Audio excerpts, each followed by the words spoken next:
Welcome to the GCA Podcast here with Satish Prahambat, entrepreneur, business owner. He went from social media influencer to real estate guy right now, and of course, he has some family businesses. And lately, I think a G wagon owner. I love it. I love the style, brother. Welcome, welcome, Thank you. welcome. Thank you. I appreciate it. It's a pleasure sitting at the GCA podcast here. It all started off with Gianni, and now we're here actually sitting together. So But I proud want of it for both of us. I want to know how it's been because when I meet you, like you always was very straightforward and everything, and you went literally from a background from like social media influencer to real estate, right? And you're killing it. Like your team is doing good. You're building your brand in the area, and you're technically like you've been doing it for a short period of time, and the growth is exponential. You know what I mean? Like you always knew you're gonna do real estate, like or how was the change? How was the experience for you? When I started off with social media, actually, it was quite overwhelming. With social media, the only tough part about social media is you have to keep up with a fake personality. Yeah, If you're trying to spend $10, you have to spend 25 to make sure it looks good on the camera. So that's the funny part about social media. yeah, And if you're not careful and attentive about what you're doing, it can carry you away from your purpose. I realized early on in 2021, April is the last day. 21st April is the last day I actually posted my last post on Instagram. wow. I couldn't keep up with that. Attention, fame, and everything is secondary, but if you have your purpose ready. And you're very it's spiritual too. I remember when I meet you, like you're a very like down to earth guy, like almost no alcohol, working out as well. Is Yeah. you think is that was something spiritual? Did you decide it was too much bullshit with the social media, or was more that you thought you were like trying to be somebody that wasn't really yourself? I think it was more analytical rather than being spiritual or just my personality otherwise because I try to understand where I'm investing my time and everything and it kind of didn't bring in it brought in some revenue as a social media influencer there's always some kind of revenue that comes in. But with the revenue is a lot of planning and everything which is not organized, which for me as a person didn't work out.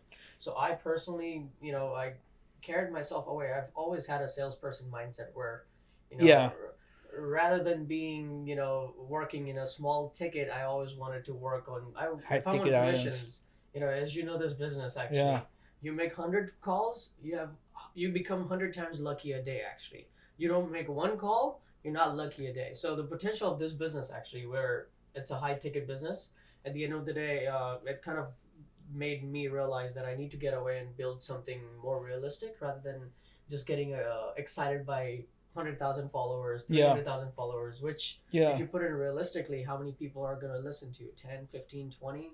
You know, But real estate it's also stress. It's real. I mean it's real, right? It's real estate, but it's a very stressful business too, right?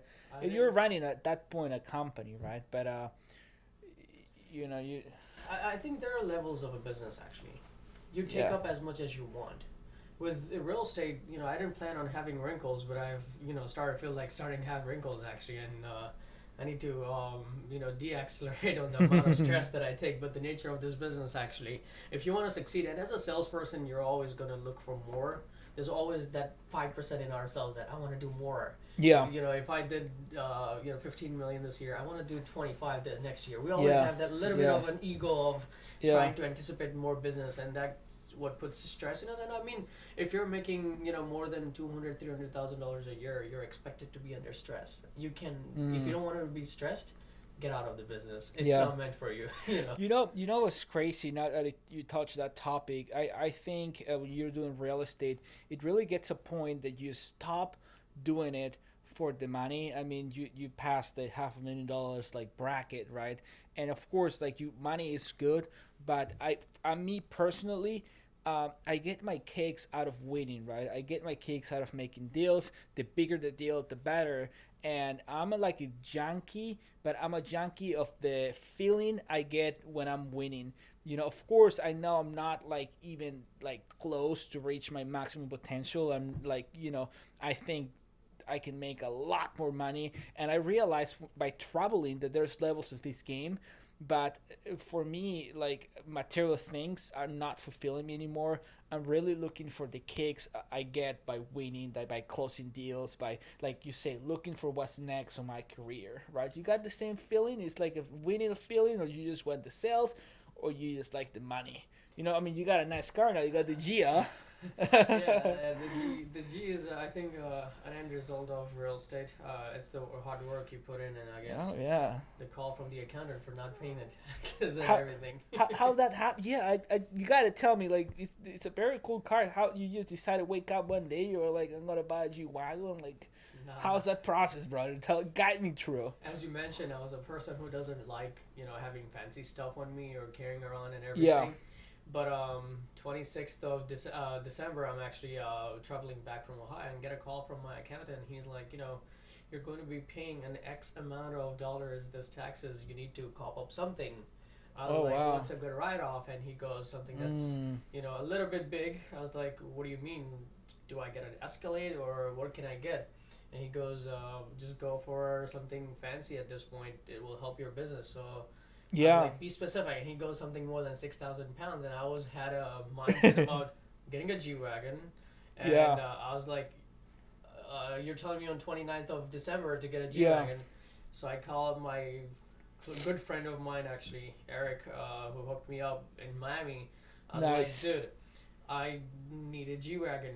And he ended up getting me a G63 AMG, 10,000 miles on it. Oh, But, nice. Sweet. a fat write off, and my accountant is happy, and he's like, okay, that's good. We had overnighted from Miami, actually. So, but yeah, everything You worked know, out. what's cool about it, brother, that it's crazy, but I took advice from people, and that bought like very expensive cars, very fancy cars, and they say that it really helps you to build like your credibility and your personal branding. Though sometimes, like, it sounds stupid, it sounds like a luxury, but for somebody that knows what he's doing, for a business guy, like buying for example, you can buy a very nice watch. You can carry like probably $500,000 on your wrist, right? But it's probably not going to give you the exposure that a fancy car will give you in terms of like branding, recognition, and what is going on right now is the personal brand, right? Like yourself, Exactly. right? The fact that you touched on personal brand, I mean, it's not about luxury. If you know what you're spending your dollar for, and you know the purpose, right? You don't get carried away by showing off and everything, right? You know you're purpose driven. You know that Yeah. this is my intention for buying this car. I told you that I'm buying this car for a specific reason that I Yeah. shared with you earlier. And if you go just by that and stick to your plan, I think as if someone who makes that amount of money knows what they're doing. It doesn't mean that you're showing off or anything.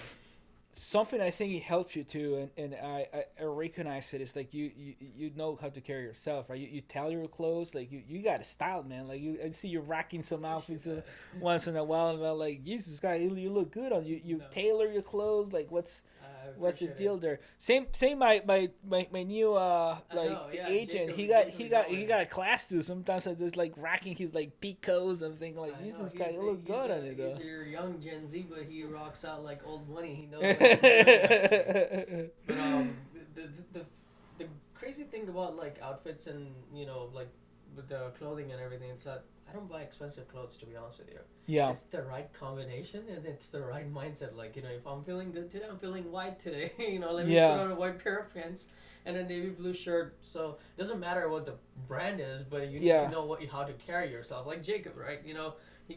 He's got like a black shirt and a gray pants. Like like he knows what he's doing at that point. Yeah.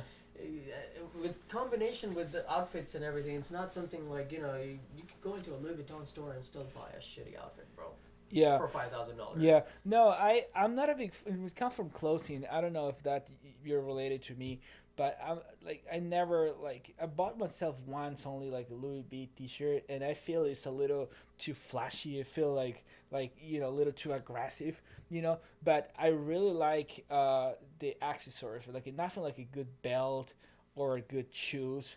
Especially when it's leather, I feel like dude. I have belts. Like I remember Shelly, my Garrett bought me an Hermes belt for one of my anniversaries. That was like probably 4 years ago, and it goes this leather, and it's a very high quality stuff. It almost looks like new. I rock it once in a while, and you can start like adding up like designer. I'm talking about, like I said, good shoes, good belts, or 100%. for girls maybe like a good bag, and Right. it just holds the value, and especially when it's the leather, The it's quality. something. The Yeah, quality matters a yeah. lot, actually. I had a belt, Ferragamo, that I actually got in 2019. It lasted almost 5 years. I know And they. if you think about the times of I wore it, I probably wore it more than 300 times, actually, 500 times, actually, in Mm, a course of 5 years. And even with, like, Louis Vuitton, I mean, you get it's simple. You get what you pay for. Like, if you're paying like $10, you're gonna get something $10.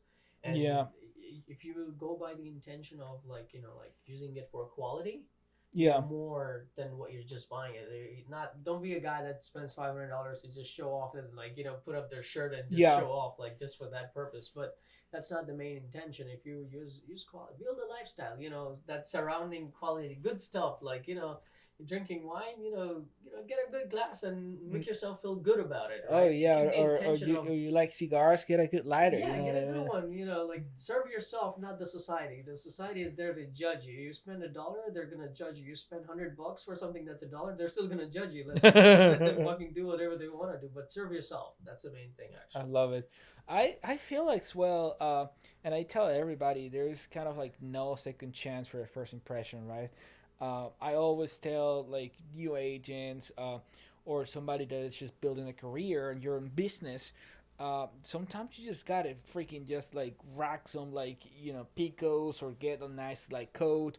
Don't be like dressing like a teenager, right? Because I don't know. I feel like you never know when you're gonna meet your next client. You never know when the 100%. big thing is gonna happen, and you gotta be just ready at any time. Like I'm a big fan. For instance, I have like a little jacket on my office that and sometimes it's just you can just wear a t-shirt, but always look like business casual, right? You don't have to wear like suits and tight every day, but you gotta look like sharp. You gotta look like you're in business, right? And you gotta 100%. be ready because So I was telling my new trainee, I'm starting an office in Georgia, and I called my trainee here. I was like, hey, the funny thing is the law of attraction works in a different way.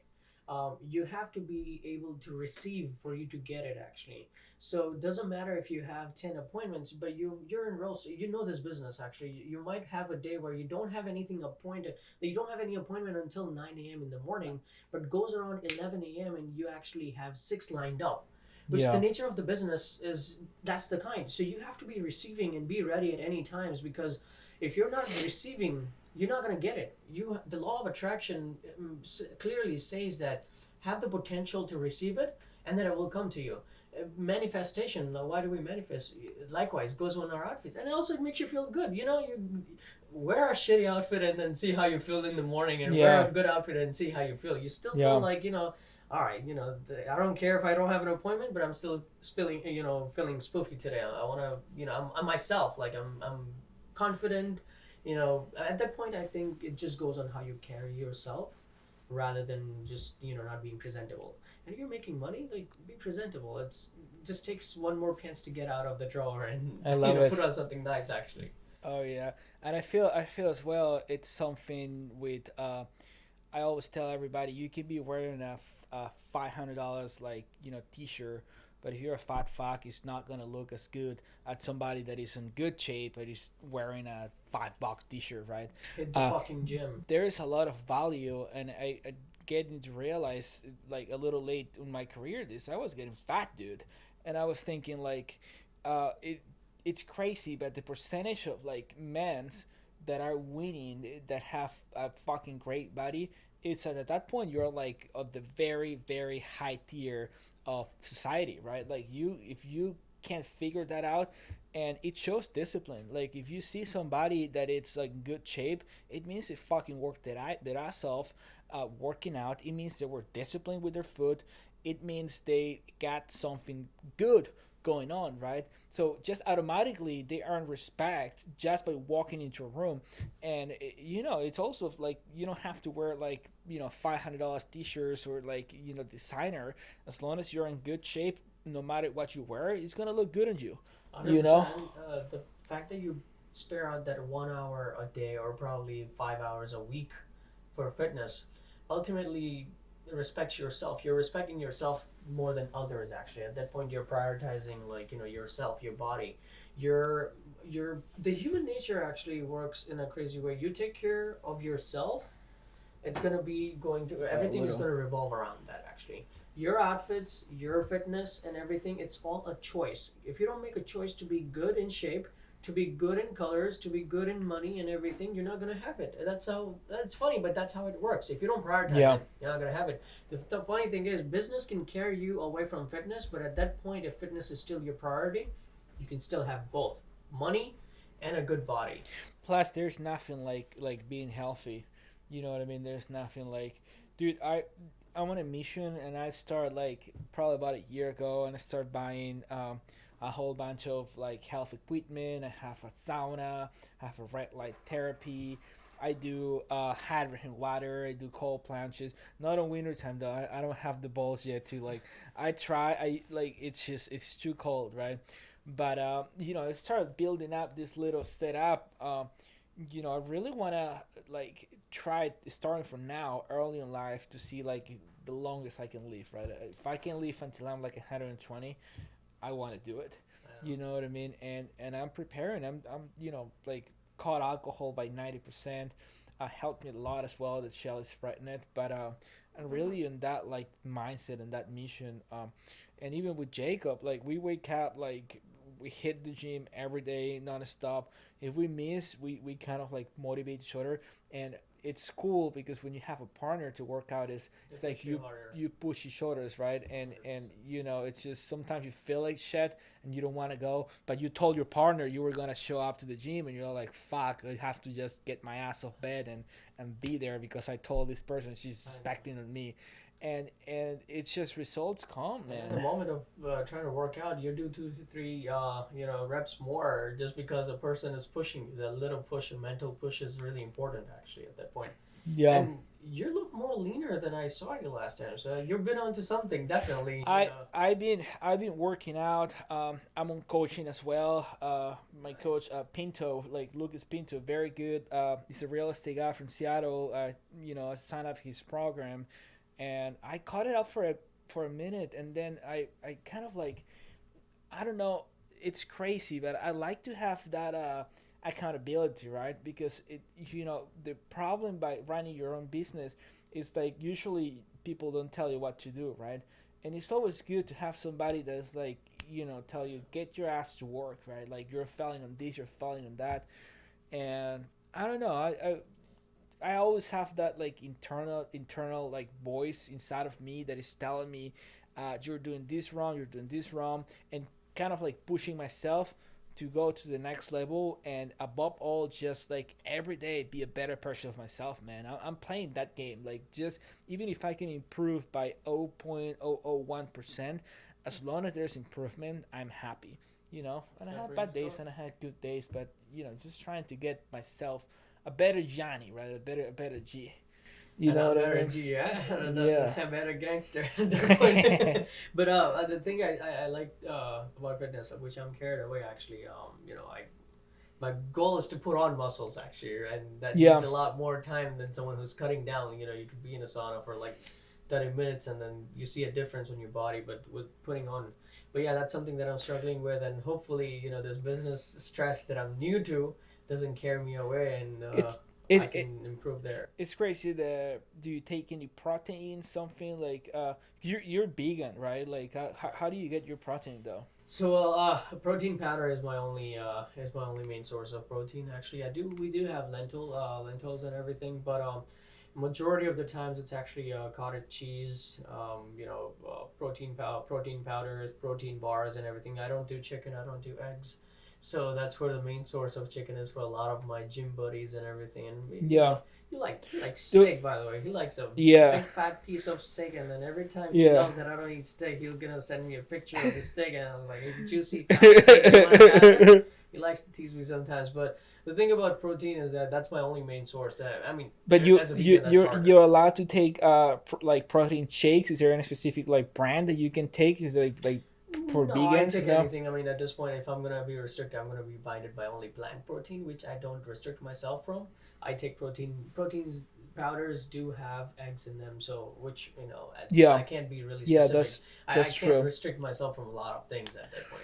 And I have a question for you. You're in this, and you something I like respect from you is like your discipline, right? Like you said, you're vegan. You're actually there's a lot of fake vegans out there that I know. just do it because of the culture or for social media, and then they end up like cheating on When themselves, right? But you're really a believer. But is that you're vegan because of the health benefits of being a vegan, or is more like a religion, or it's more just like a lifestyle for you? It's more of faith, actually. Faith and belief in my religion. It's not considered something that is a living being. Would be an Yeah. egg, would be a human, would be any kind of protein, like let's say a chicken or something that has life in it. My Hindu religion actually specifically states do not kill something to have, which I keep my beliefs and faith to myself. Actually, I don't enforce a lot, which I shouldn't be. If someone's okay Yeah. with it, they're okay with it. But it's more about faith and belief in my religion rather than like looking cool on social media and everything, which Yeah. is not my purpose. Yeah. Yeah. Yeah. Yeah. No, and that's good. That's something I actually you know I'm a huge believer. Like for instance, like whatever you believe on it, it's like above everything, and I respect every single religion, right?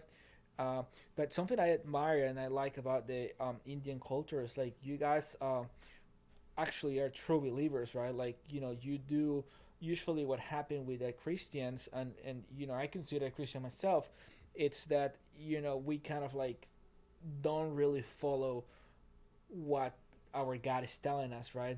Then I see other religions are more disciplined with God, and I also respect a lot the family union. Like you guys are very close, you know what I mean? And that tied, especially in American culture, is like hard to get, right? Yeah, and it's funny in the Indian culture. There's a saying that we follow. I'll translate it into English. Actually, it says, unity from a family is more richer than wealth." Mm.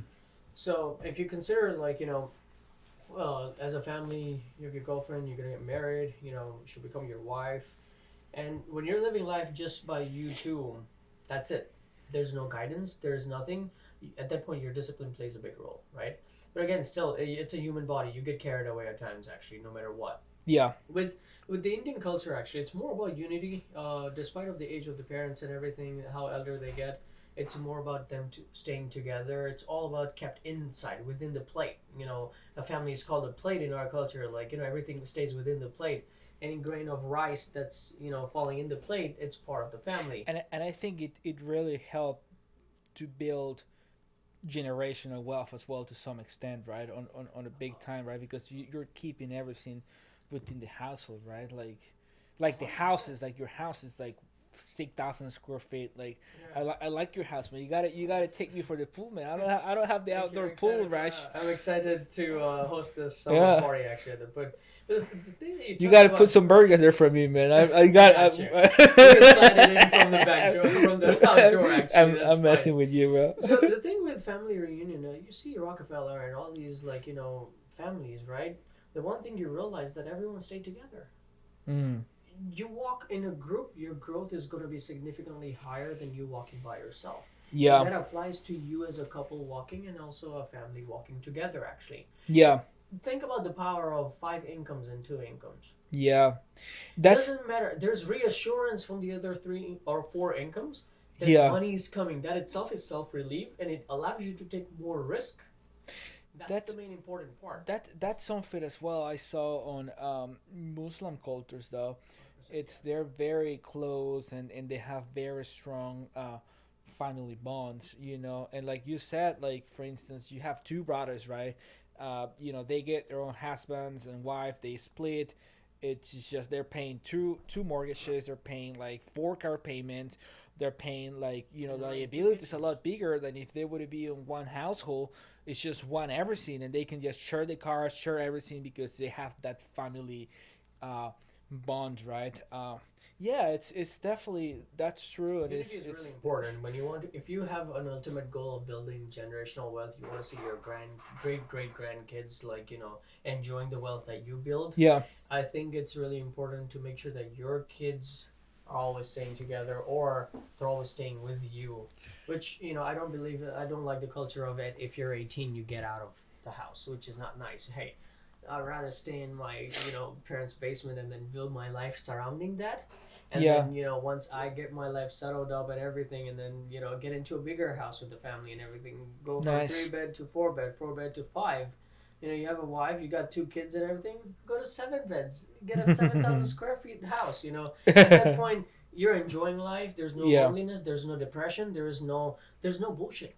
Of like, the mental health is an important thing, but at some extent it could have been avoided, but it sounds bullshit sometimes. It is important, by the way, but for someone who's staying within a family and everything, your stress is taken away. It's like having a pet, like having a dog. Right. You have your dog, like, I have my dog. Like, I realized you got your dog before I had Yeah. mine, right? And the thing is, they take away stress. You Likewise you with family. you just got a dog? Yeah, I got a Bichon and a Poodle, and this guy actually Nice. was 3-4 months and broke both of his front legs. And insurance, by the way, if you get a dog insurance and it is not examined by a doctor or like a vet, your insurance is not activated. I paid 1 month before the date was Yeah. date was scheduled for the vet to see They the didn't dog. cover you. No, it didn't cover me, and I had to pay out of pocket $11,000. They had to put 3 plates in Oh. both his front legs. So And it's crazy, but those little guys really become like part of your family, man. Like, the emotional attachment, my family was Yeah. crying, dude. Like, they're like, we need him, like, the way he was. And at that point, you have to be the tough guy, and then you take the decision. But Yeah. Circling back, the main thing is, the amount of stress that a pet can take from you. Likewise, a family member, they can take way more than that. So you have a low day at work, a low day at, at your job, your business and everything. Yeah. You can always fall back to something and you get reassurance. There's nothing, and that's one of the things I miss most about, like, not miss because I have it right now. One of the things I love the most about home, right? Like, and that's one of the things, for instance, my gear, that's perfect for me, and I love it. And it was the same when I was back home in Peru. My grandma used to do that. Just going back home and have like food on the table, like have your mom or your gear just cooking for you. For me, that's like, it's just I fell in love with that, right? Or just somebody that helps you with your clothes or things like that, little details like that.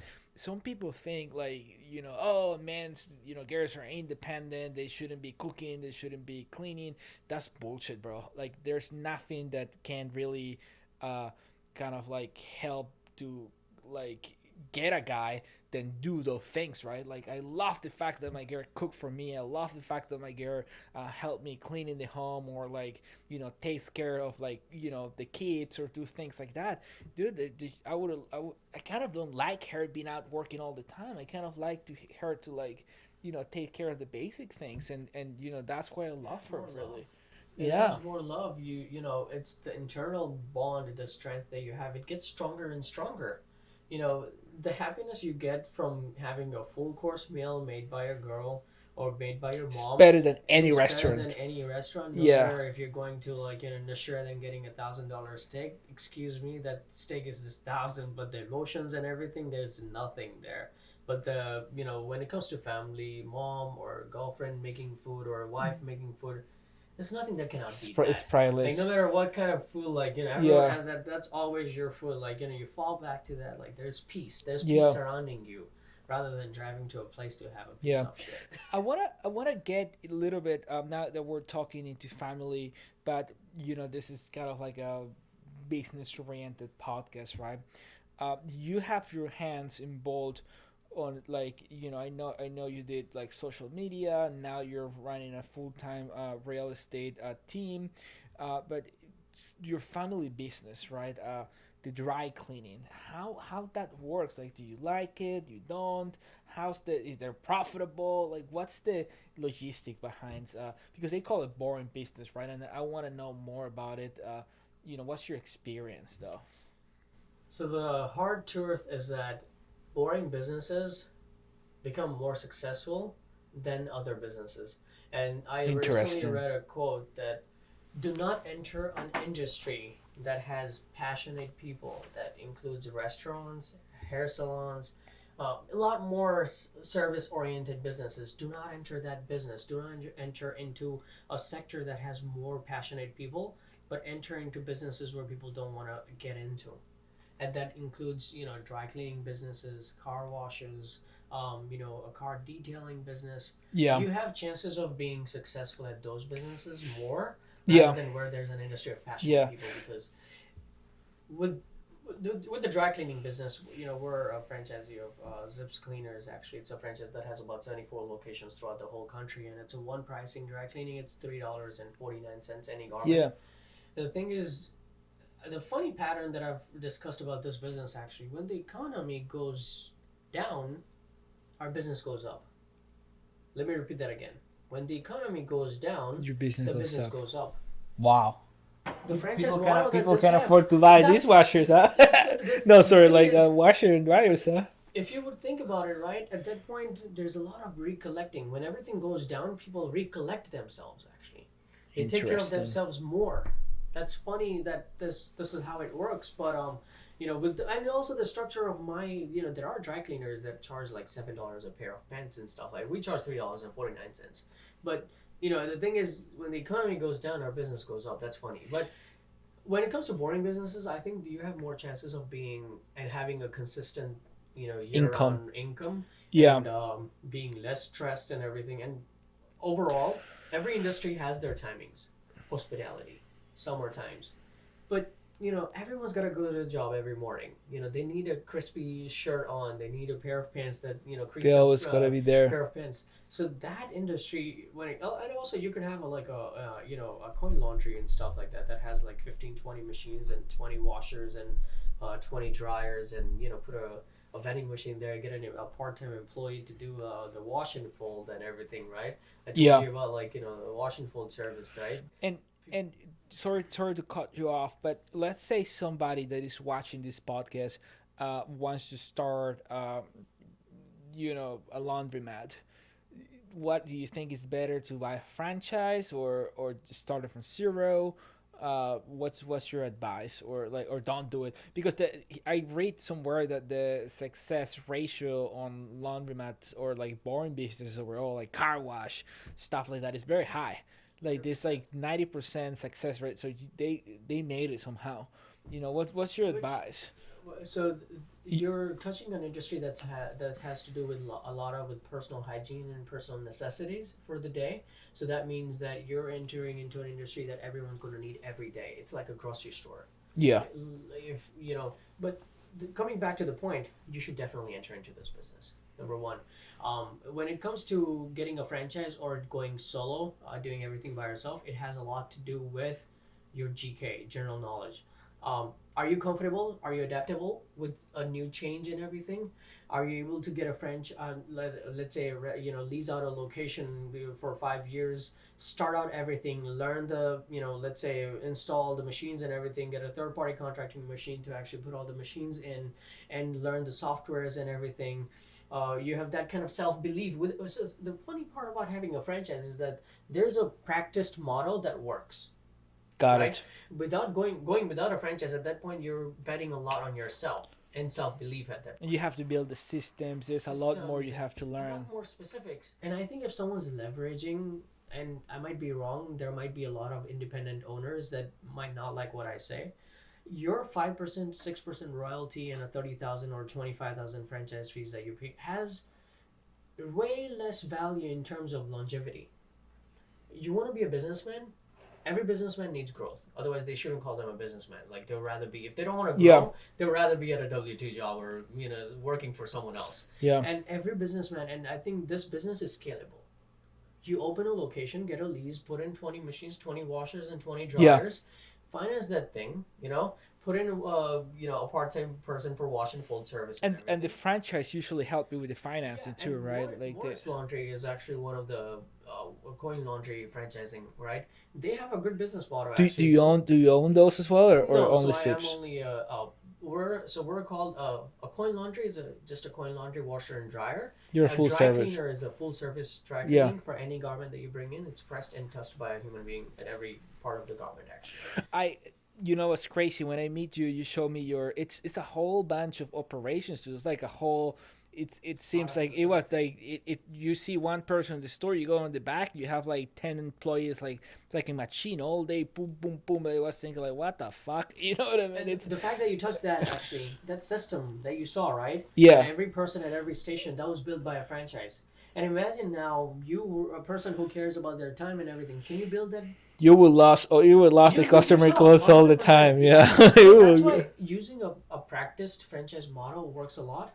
Betting on new franchises, new models, there's a lot of new IT guys that make businesses and that just want to get their business to 10x and sell it and then walk out of it, like private equity people actually. yeah. But get a business that has stayed, a franchise that has stayed in the business for almost a decade, minimum a decade, and then you can practice what they said, and then you can open 5, 10 locations at that point. There's nothing to restrict you. Finance that thing, and then collect the revenue, pay Nice. it off, and then you're not taking any debt from your pocket. I Funny love thing it. is, this land, America, has a lot of opportunities for someone. There's you can make money on like doing everything from like People picking sell up food. trash, like selling shit on eBay.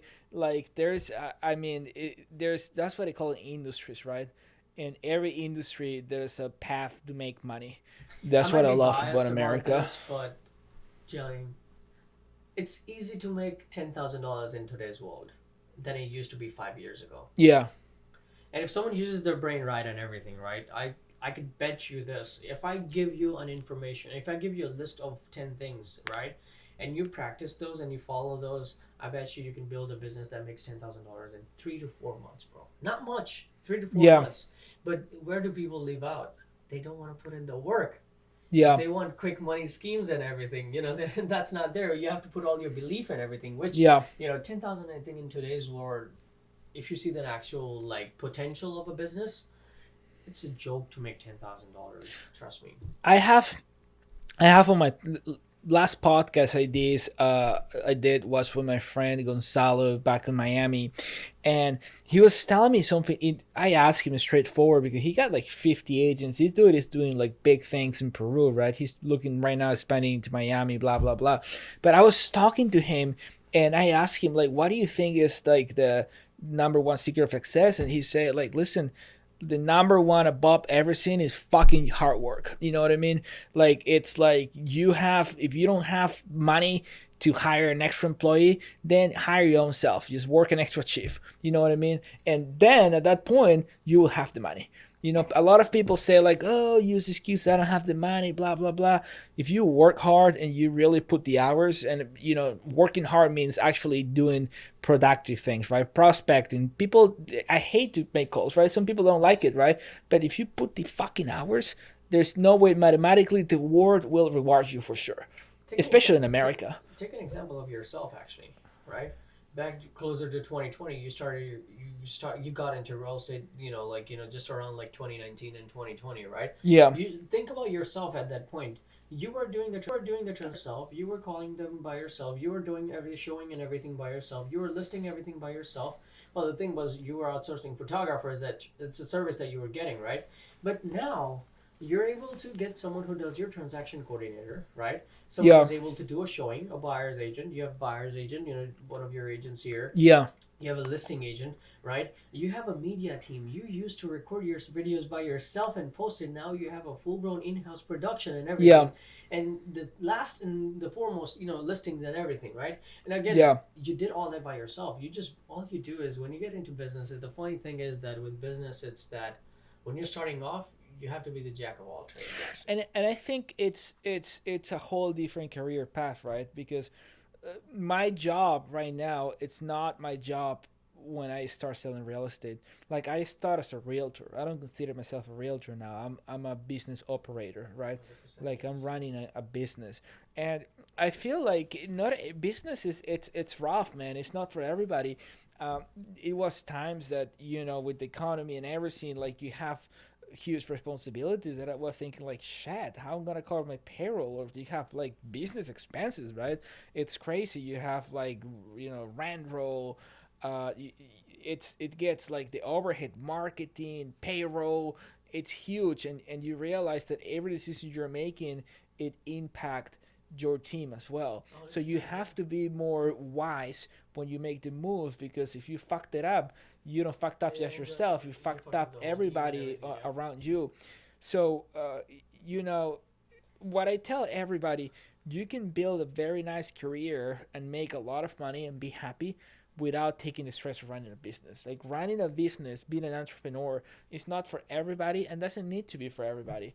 Like you can make selling real estate, once you have a high selling real estate, selling insurance, selling whatever you're selling that have you can scale, and like you said, is high ticket, is good commissions. You can build yourself a $250,000 career without having to deal with payroll, with marketing, with all that bullshit that gives you the stress. But you just realize that's your limit, right? That's thinking of yourself. You're building yourself. When you're building a business, you're building other people too, and the reward isn't limited, because the reality is like 100% of the times a team will outwork and outproduce a single guy. 100%. You know? 100%. Systems win over hard work. Systems and processes win over hard work. You working hard doesn't matter. If I have a system and process in place and people in place, the right people at the right time, it's gonna outbeat your hard work no matter what. So as a business owner, it's really important to understand that, like, saving yourself $10 or $15 an hour of an employee and putting yourself there for 8 hours is not the way. You need to put a system in place. You need to put the people in place at the right time, have them do the shift and everything, and you look over all those things. Actually, your job, the crazy thing about business, it's not about generating revenue. It's about putting the right people in the right places. Actually, it's more of like a puzzle. Matching. Oh, this salesperson is not good here. I think I should pull him back and put him into listings and everything. I think he's more of an in-person person, but rather than actually a first time who's with buyers, directly with the buyer, right? The thing with overall, like any business, right? If you're not putting the right people in the right place, you're building your own grave. You're digging your own grave. It's hard to build a system, and it's hard to scale it. You know what I mean? It just gets, a business can really like drain you. That's what I think, and sometimes you got to realize it, and there's two ways. One, you can realize it, or two, you can hang out with people that already did it and they can advise you, right? Or three, you can pay your way in, right? You can get a coach, you can actually get advice, and it's actually a lot easier than, for instance, my coach, dude, he shares with me his systems, he shares with me everything that took him years to develop. He just gives you a template, be like, this is it, this is it, this is it. And sometimes you just got to put it in action, right? Because somebody can, that's the big part. Entrepreneur, a serial entrepreneur, you give him the formula, he just don't just like listen and save it or write it down and say like sounds cool. He actually execute it, and he's just right on time. And people that wait, oh, it needs to be perfect, blah blah blah, boom, bullshit. Do it. It's better than waiting for the perfect time, because the reality is that there's no perfect time. Life is complicated. You know what I mean? The funny thing is, you remember I called you about 7 months ago, 8 months ago, probably 9 months ago actually. I don't recall the time. I called you about a business coach, right? So I signed up with Tom Ferry, business coaching and everything. Yeah. And the one thing that you told me was that, I still remember those lines. You were like, there's two scenarios to this. I'm going to explain one where he said, actually, rather than spending monthly $1,500 or $1,800, go get a guy who's done it for years and years, pay him $5,000 for 3 hours or 4 hours or 5 hours of his time, show him that, hey, I have this systems in my business in place, and get what he's saying, right? Get the guy that has done it, pay him a big price for it, 3-4 hours, and then, use those systems and put it in place. The second thing, right, it's that pay $1,500 monthly, but if you do not implement what your coach is saying about an entrepreneur, is that there are so many adamant entrepreneurs that think that their judgment is the only final judgment, which does not take them anywhere. You have to be a good listener. You have to be coachable. That's the one thing about coaching. If you're not coachable, you shouldn't get a coach. Just putting rather spend that $1,800 on black or probably red. You have more chances of doubling that rather than getting into business actually. But the thing is, if you're not coachable or you can't listen, you can't implement and execute, You shouldn't get a coach. What your coach tell you? What he said you need to be doing to take to the next level? Because everybody, and this is something I tell to my team. Whatever get you here, I actually have a conversation with a team member today. I told him, listen, dude, whatever get you where you at right now is not gonna take you to the next level. You gotta switch something. You gotta be doing something different, because every level have their own challenges. The other day I was doing a business seminar with Patrick David, business planning. They're gonna amazing. Like Patrick is just like a chess player. He's so analytic and so like moving forward with his thought process. And he was saying at every level you have enemies that you gotta fight to scale up.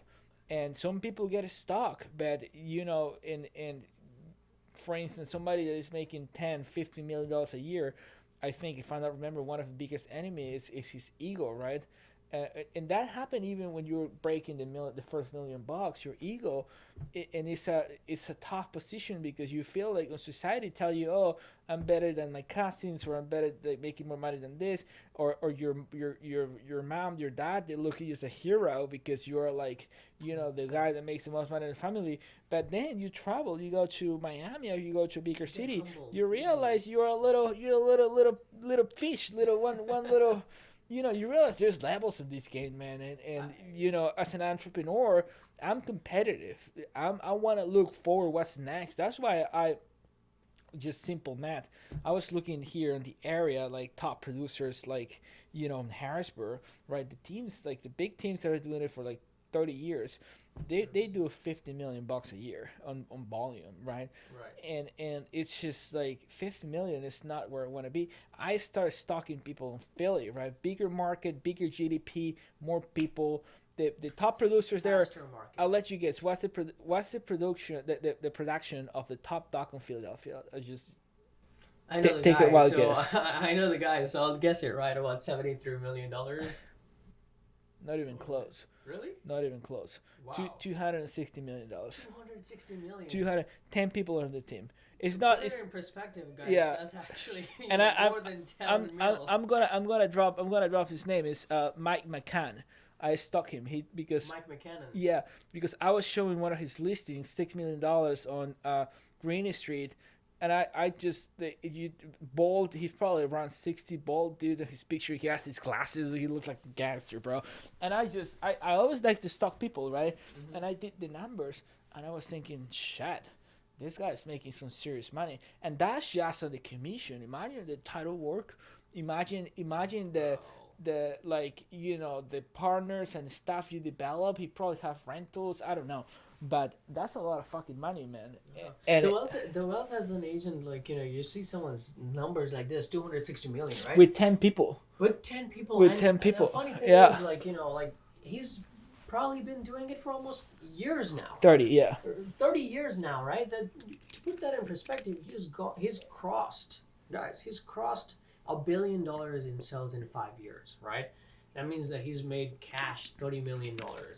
Think about the rental portfolio that you can build. Think about the duplexes, triplexes, quadruplexes that you can buy. Think about the new construction. You buy a piece of land for about 50 acres and build a neighborhood of about 40, 35 homes, and you can sell that whole neighborhood. But you don't see that production here in Harrisburg, man. You gotta go to a bigger city, and you have to be willing to compete, because there's more competition there too. The one thing about growth is that you can do big things in a small place. Yeah. You sell 3 million in Harrisburg, you're that guy. You're killing it, right? Yeah. But again, at that point, you should also be having that willingness that success shouldn't take over, that over your head and be like, oh, I'm doing good, I'm here, I could chill and everything. I mean, and a small town, it's easy to get you drunk. And your hard work, you're going to be innovative, you're going to be technology friendly, you're going to be implementing AI systems and everything in your business and everything. But after going to that mark, you should set that as your base foundation. You can't go lower than that, right? Setting standards for yourself. You can't go lower than that. The moment you reach there, strive to stick there and make that your normal day-to-day life. That means you should be open to leveraging yourself even more. If I did 3 million a month, actually, which Funny thing is, like, I started off real estate being an assistant for a year, actually. Well, learning it all from you, right? And November was a crazy, like, it was a great month, blessed by God, actually. My team did $3.2 million in sales, closed sales, right? Which got me, like, I was like, for next year, 2025, I have a goal that I want in my I mind. have I have to I have to pose a little bit, and this is an advice I give to everybody that wants to start in real estate. Do what he did.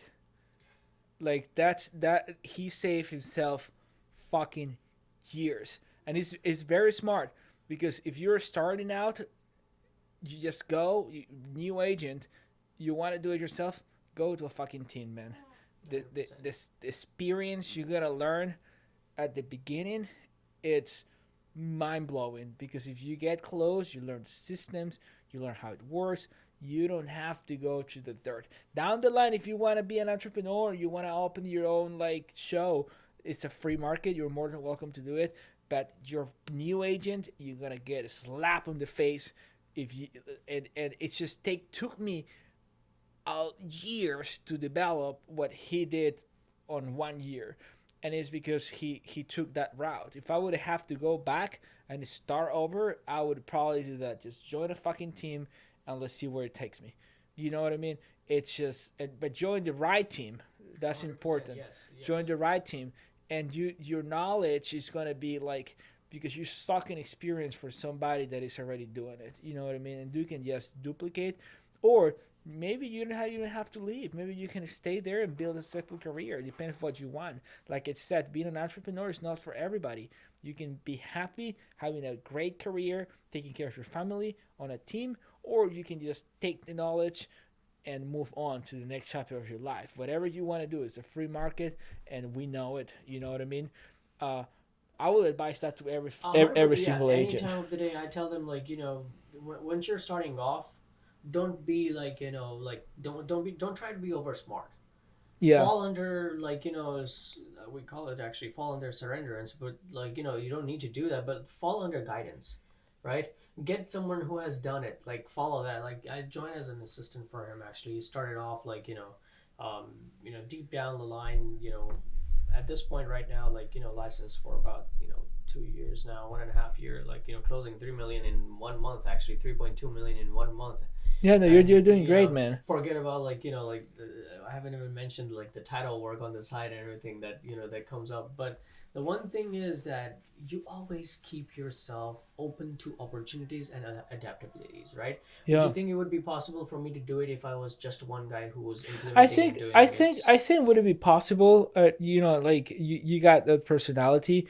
I think if you would have start by yourself, you will absolutely build it. But I think would it took you longer to a hundred learn percent, yes, everything. yes, I think you just save yourself probably like 2 years. easily, On easily. doing it. Yeah, Uh, and that's very smart. And I think the same could apply for any single industry. You know what I mean? 100%, yes. Insurance, like everything. But I think the potential, like, as a business owner, like, you should be coachable. Yeah. I got trained, like, I learned systems and I learned things and everything, right?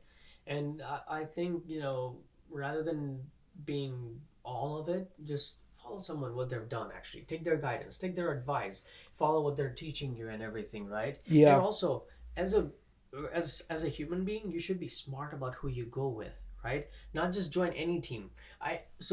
Funny thing is that I'm not gonna mention the name, but I have a team member who was part of a team at a different brokerage, actually, right? Out in a different city and everything. And he was part of a team for almost 1 year. I kid you not, he didn't have any sell in that 1 year. Wow. Do not join a team that is not helping you grow.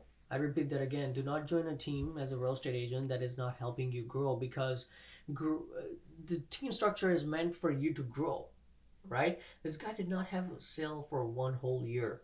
That's crazy. And Patrick Davies says, like, there's 80%, 100 out of the 100% transactions in the whole country, right?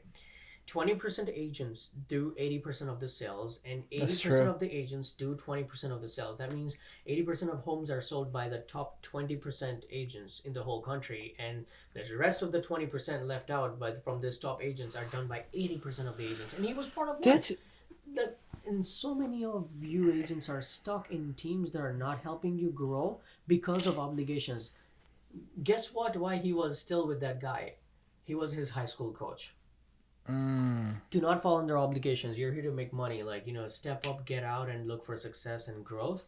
But the funny thing is, like, like with teams and everything, with real estate, it's a dirty business.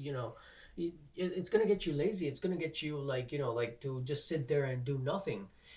You know how days go by. We're on the 14th day of 15th day of the month. It's And we're already February, fast, man. fast. Like, I feel like yesterday that I was in Miami for New Year and it's gone. It's You gone, know, but it's that, gone. I'm still It's like gone. contemplating like 26th December, 27th December, and now it's like the 15th Bro. day of January. Like deep down, Bro. like 1 month will get done. January 20, my brother. January 20. Few days from now. DC is ready for the guy. So I was in DC 3 days ago when I landed from Idaho, and Okay. I was trying to enter, and they got it all packed right, stages ready for our guy to walk down, the carpet and everything.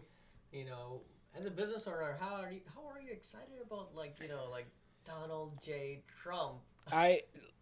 Listen. Okay, I'm gonna put my feelings aside because obviously, I like the guy. I like the personality. I just gonna go straightforward from a business standpoint, right? From a selfish perspective first. He's a real estate guy. He knows that real estate works with rates. Real estate is a very rate sensitive industry. I think people think, oh, the Fed will supposed to be partial bullshit. That guy is gonna put pressure. He's gonna help the real estate market. He's gonna help the economy. And I think America is about to go on a bull run. I think the United States of America, especially with the, I feel like the administration he's set up right now, it's not the same guy. And I think he did a good job, but back in 2016, but it wasn't like outstanding, right? It was good. He didn't fuck it up like Biden did, but it wasn't something that you said like, wow, right? The economy was good, America was on fire, but I think the setup he have right now and the people he's surrounding himself, Elon Musk, like you have even Mark Zuckerberg right now, it's like, thinking more right, like, a lot of people want to give him support, and he knows how to play politics, right? Because he's been doing politics for a long time, right? And I think we are just about to be set for what is going to be one of the best 4 next years for America. And I think if you really focus, if you really work hard for everybody on the next 4 years, because no matter what, it's you. It's you as a citizen, because all it's going to do is going to create opportunities, it's going to create investment opportunities, it's going to create business opportunities, and you got to know how to grab it. Because if you don't, 4 years gone. And you got to realize, like, bad times cannot last forever and good times cannot last forever. So after the bull run, it's law. It's going to be like a little drop. I hope no. I hope we got into a 10 years run, but you got to be ready for the bad times too, and you got to know how to capitalize on the good times. I love how he recalibrated his team. The committee itself is like, Robert J. Kennedy, I love him. Like, it's just like he's jacked. That guy's jacked, yes. For yeah, sure. Like, he's jacked. I struggle doing 10 pull-ups and everything, but he can do like 10 pull-ups. Like at that age, doing 10 pull-ups. Yo, have you seen the difference? Like James, you on the edit, I want you to pull up this picture. Have you seen the difference between our current Department of Health compared to John F. Kennedy? I don't want to talk shit about, but that lady looks like, she looks out of control, brother. Like, I swear to God, and it's crazy, and not just Kennedy, like the Department of government efficiency. You got Elon Musk with what's the name of that guy? Vivek Ramaswamy. Very smart guy. The start of the Republican Party. He knows how to talk. I don't know, for some reason I can fucking listen to Vivek for like 30 minutes. Like, yeah, he knows how to good communicate. at delivering a speech and everything. But I like all genius mindsets are like joining together. Elon Musk risking being the wealthiest guy in the whole world and risking his and a political support publicly Yeah. can bring you good and bad both actually. Yeah. And for Elon Musk to risk like his whole like His full world. full wealth and like his company and everything and go second and like come out like supporting Dude. for a presidential candidate, it's really a risky move overall in the whole world. Dude, I remember I saw the Elon Carlson interview. He asked him, dude, you're risking a lot. What happened? What if it doesn't work? He said, I'm fuck. He said, like, I'm all in. Like, I'm not like playing this. Like, if Trump doesn't get elected, I'm fucked. And it's crazy because like you see it what happened in the Trump administration. They really start weaponizing the law system, and it's crazy. I truly believe if he wouldn't want, they will go after Elon. They will kill that guy. Yeah, They will Elon would find be some gone, actually. bullshit like regulations. They will just destroy him, because that's what they were doing. Like Trump, and that's what make it the biggest comeback on politics history, because they really tried to put him down. From the lawsuit, they make up $300 million like fine, the reputation to the trash. They come up with this like hash money trial out of like years ago, things that happened years ago, and it's just they raid Mar-a-Lago. They try almost everything. I don't know how many subpoenas, lawsuits. They try to destroy him, and this motherfucker keep fighting and fighting. They also tried to kill him, and it admires me as a business owner, because it's just that's the kind of person we need to try to be. Like, just fight, That fighter spirit and shouldn't come stop out anytime. with victory. You That- know what I that's mean? true. That mentality, bro. It fired me, bro. Just thinking I know, about it, I it know. fires me, though. You just interact about Donald J. Trump for about like 15 minutes. I could tell you like It get me fired. An internal Yeah. adrenaline for the business Yeah. actually just goes up, because he's always fought, and I think as a business owner you have to have that fighter spirit, that cold like fighter, like like out of the mountains spirit and everything. What do you think about the stocks? Like he's like as president, like if you hear about the Canada thing, can you imagine? I know it's very unlikely, but can you imagine how powerful could it be if that deal ever happened? I feel like people like him just throw it on the table, and it sounds outrageous, but you never know. I think there is a little bit of a 5%. If that deal ever happened and the United States become part of Canada, like Canada, the U.S. together, I think would it be like booming for both countries. I think that would it be like the acquisition.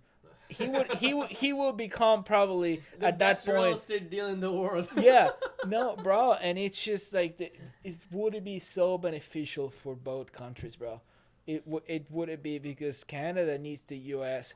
and Canada is so fucking rich on like minerals and oil, Yes. and the Canadians they're amazing people. They're super friendly, Polite. and Super and polite. their culture is not too off as the American culture. They're our brothers up there. They're amazing.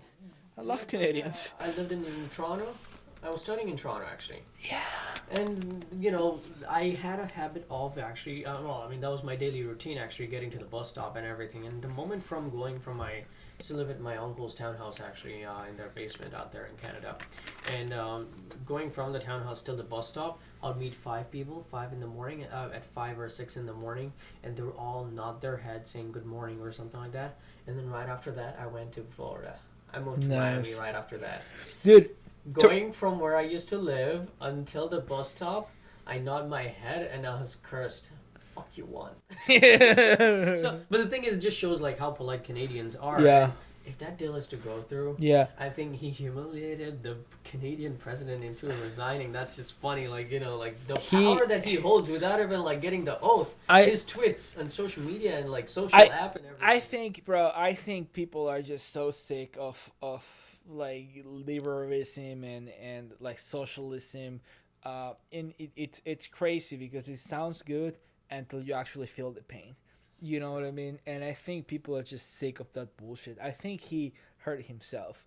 You know what I mean? Like the policies, he destroyed Canada, and it's just sad.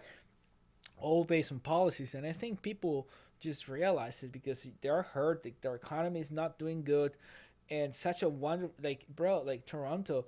I think Toronto is probably one of the coolest cities I ever been. Clean, modern, like the culture is amazing, and it's sad to see like how bad politics can bring you into a disaster, right? Because Canada, it's always been a wealthy country. It's always been first world.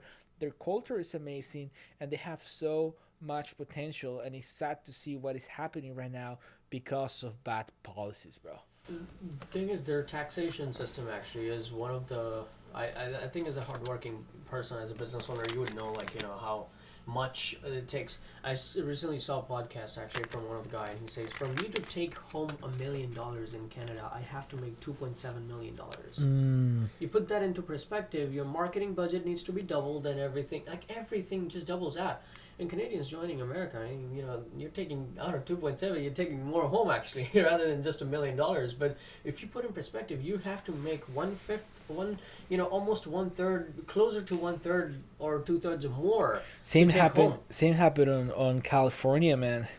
Oh, It's California, crazy. it's They crazy actually. they got you there. It's one of the most devastating things actually that like California is one of the beautiful states, but the way like California taxation system is, it's just crazy. Like I've never like you make people make $250,000 like peanuts in California. Yeah, that's But if you ask them how much they take home, it's like less than, closer to maybe 110, 150, 130. That's it. in 130 in California. Nothing. It's nothing. like starting income. Like a minimum wage job in Canada, in California actually. But I mean, now that you mentioned California, actually, like The fire. like Hartford, the fires and everything in Palisades and Malibu, and Such a beautiful state, such right? a beautiful place, such a beautiful state, and something devastating happens. The fire chief coming out saying they failed us and all that. But What do you think it's gonna happen with the insurance, bro? Because like those houses, like in California, they're like $1 million houses, bro. So to get into perspective, $1.5 million, $2 million house in California is not what you can get in Central PA. You're getting like a starter home for like a milli. You know what I mean? And just insurance, it's gonna probably get like bananas, bro. I think the California insurance Not is just- going to hit. It's going to affect the whole country. Not just insurance. Imagine that, because California, it's known to be overregulated. It's think you need a permit in California to freaking put a a door to paint your house. You need to pull a permit. So imagine what's gonna happen when you have to rebuild the whole city that is burned, pulling up those permits, like it's gonna be a shit show if they don't cut the regulation, man. Just think about it from a realistic standpoint. You want to rebuild California after the fire. Okay, you got insurance money. You got one problem right now is your insurance policy is going to the roof. But the toughest problems in California have a lot of wealthy people. It's like the wealthy people is gonna try to do their best to rush up the process, like influence, lobby. They have contacts, they have the money, they have connections. But what happened to the everyday Joe that got their house burned? They don't have the contact. They just have a little insurance money, because what's gonna happen is they pay out, but because of the demand, because it's the whole city, contractors are gonna be mining.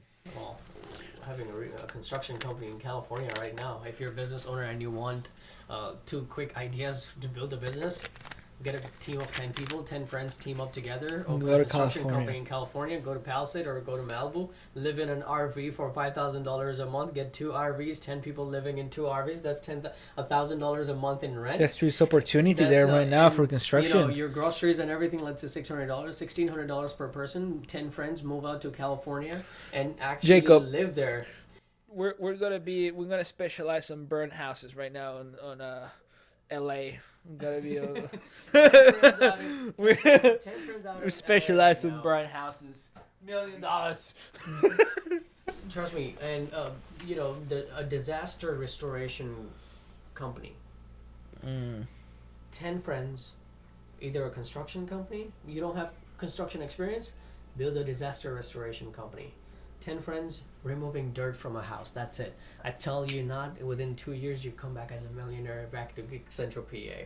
I literally made a whole plan on ChatGPT. Like, that was my two goal. Like, at night when I can't sleep, I build whole brands and everything. Like, I told ChatGPT that give me in monkey language a whole step to follow from 1 to 100 to create my LLC and have a thriving business with a marketing plan and everything. And give me a 90 days plan, bro, to have a full blown company that makes a revenue of $550,000 a year with having only 5 employees. Bro, so if you double down, that's $1 million. It's insane how powerful artificial intelligence could be. Crazy. It's funny, like Satish, like we wanted to do like a little like intro video, right?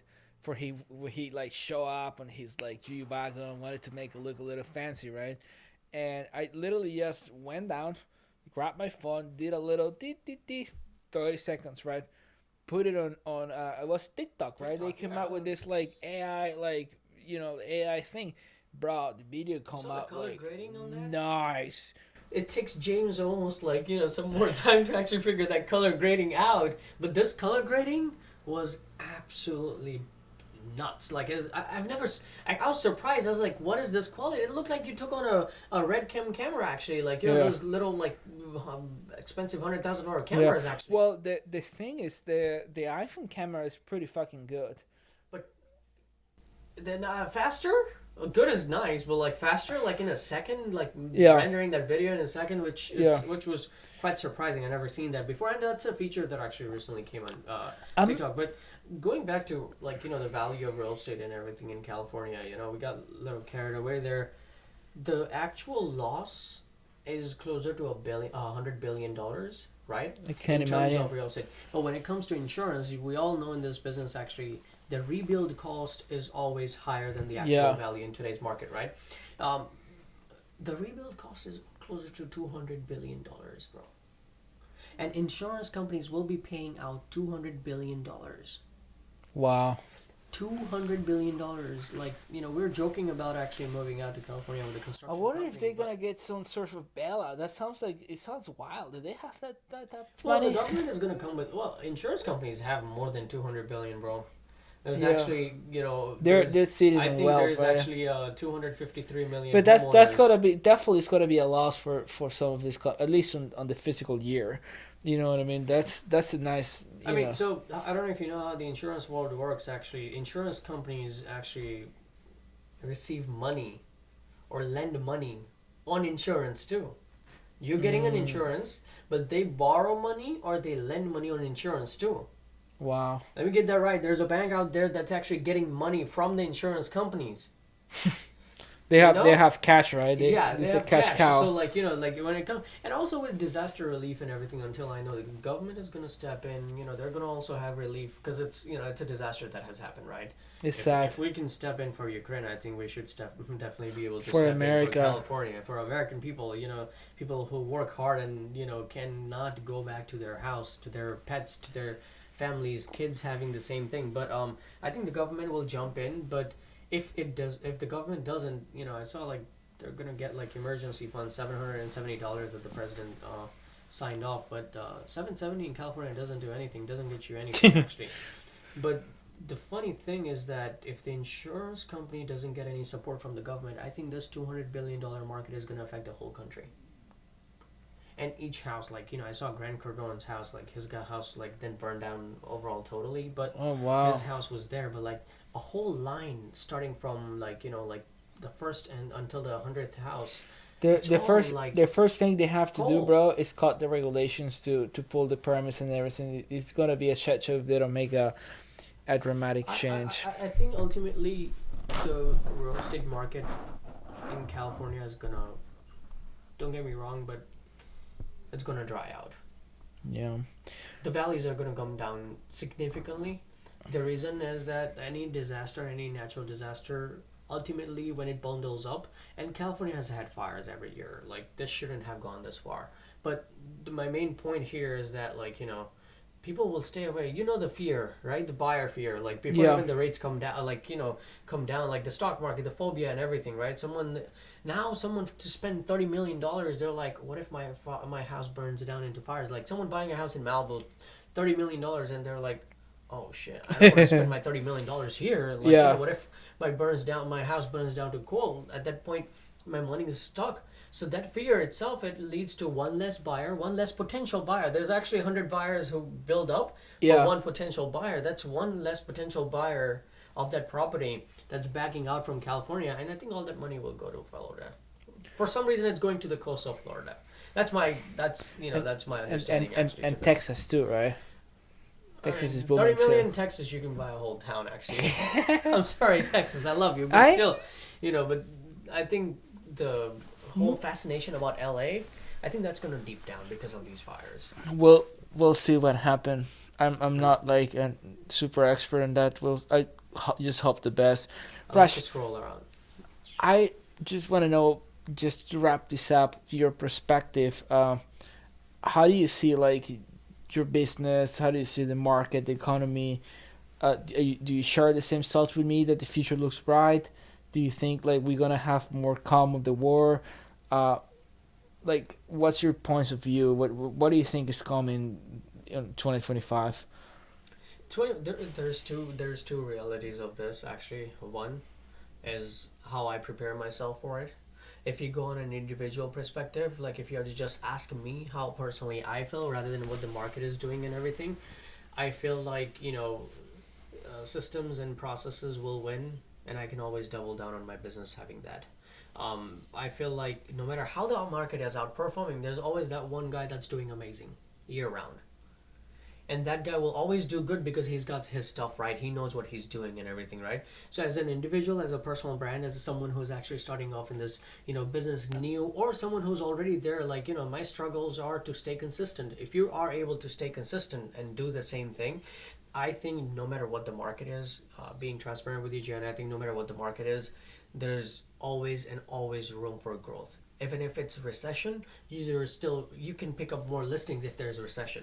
If the interest rates are down, you can pick up more buyers. Like any market is there, I think There's opportunity. there's opportunity. It just Yeah. goes on where you draw your mind. I believe in this theory. I don't know if you will need to censor this, James, but fuck around and find out. If you fuck around on good stuff, good business, you'll find out more good business and more things. I asked that to my buddy back in Miami as well, and he told me the same thing because I asked him like, dude, Peru is the third world country. Right? You build your company in Peru, and he said that opportunities. It's like exactly what you just said. Opportunities is for people that doesn't look for it, because even on poverty there's opportunity. You know what I mean? 100%. And there's always going to be, like you said, the guy that is capitalizing on the opportunity. 100%. On my perspective, the second scenario is that I think the market has a lot of expectations from Donald Trump, becoming the elect president. I think the market is going to be doing amazing. It has already corrected, so anyone buying any stocks or anything on the 20 January, I'm not a financial advisor. This is a disclaimer. I'm not giving you an advice, but stay away from it because the market has already corrected itself. Actually, you're buying when he is at his inauguration and everything. I think that's not going to do any good for you. But I think overall, there it's going to be, as a business owner, I feel like 2025 is going to be way better than 2024 and 2023 ultimately, because 1,000%. 2023 and 2024 were one of the worst markets that real estate has ever seen in the whole last 2 decades actually. Even despite of the dot-com the black market and stuff like all those big dips in the market. I think this year is going to be ultimately nice, but no matter what the market is, a winner is always going to be a winner, and a loser will always be a loser, no matter if it's a good market. Even if the interest rate comes down to 4% or 3%, a lazy real estate agent is not going to do business. But even if the market is at 7%, a hardworking real estate agent and a smart will make it happen. would always make it happen. You just improvise, the adaptability. But I think the markets are going to be performing well this year. My hopes are significantly higher than last 2 years. Rash. Actually. I 1,000% agree with you. Rash, thank you so much for coming. 100%. I hope you guys enjoying. I want to touch a lot more topics, But I would love to have you again down the road. I think we can do like 5 You know. podcasts and still not get tired. Yeah, And he yeah, loves yeah, he loves yeah. interacting. I love interacting. It No, was a great the podcast the here. thing about podcasts is like it's like a conversation, right? That's the Just takes beauty. you from one end. You know what I mean? Salespeople, right? You know, we can talk for 5 hours actually, and you still need to stop us. Thank you so much, Thank you, Gianni. I'm Robert. honored to be Thank you. here. Thank you.